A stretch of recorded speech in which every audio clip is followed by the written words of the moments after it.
हमारे पौराणिक ग्रंथों के अनुसार बहुत सारे रत्नों की व्याख्या की गई है।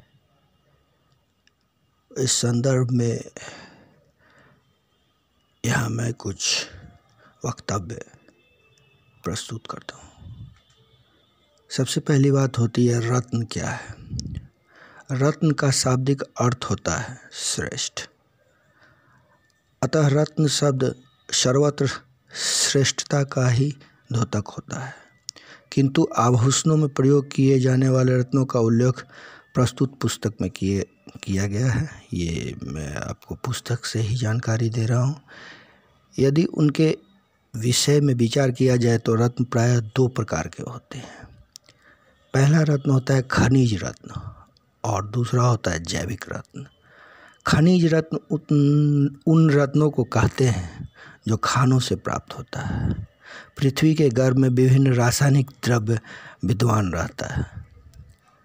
इस रासायनिक द्रव्यों में विभिन्न तापक्रम के द्वारा विभिन्न प्रकार की रासायनिक क्रियाएं निरंतर होती रहती है। इसी के परिणाम स्वरूप पृथ्वी के गर्भ में विभिन्न रत्नों का जन्म होता है। रत्न में सर्वश्रेष्ठ नवरत्न होते हैं जो मैं यहाँ उल्लेख करने जा रहा हूँ। हीरा, माणिक्य, पन्ना, नीलम, पुखराज, गोमेद, लहसुनिया खनिज रत्न होता है। इसकी उत्पत्ति और प्राप्ति खानों से होने के कारण ही इन्हें खनिज रत्न कहा जाता है। रत्नों की दूसरी श्रेणी में जैविक रत्न आते हैं। जैविक का अर्थ होता है जीव के द्वारा उत्पन्न किया गया। इस श्रेणी में दो ही रत्न आते हैं। पहला होता है मूंगा और मोती। इसकी रचना विभिन्न समुद्री कीटों द्वारा समुद्रों के गर्भ में की जाती है। हमारे प्राचीन शास्त्र के अनुसार रत्न और उपरत्नों की कुल संख्या 84 मानी जाती है।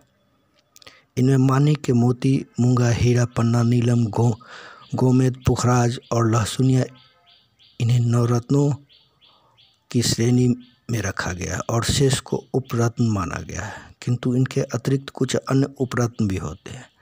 यहाँ हम इस विषय में अधिक विस्तार में न जाकर केवल इतना ही कहना पर्याप्त समझते हैं कि रत्नों का प्रयोग दो प्रकार से किया जाता है।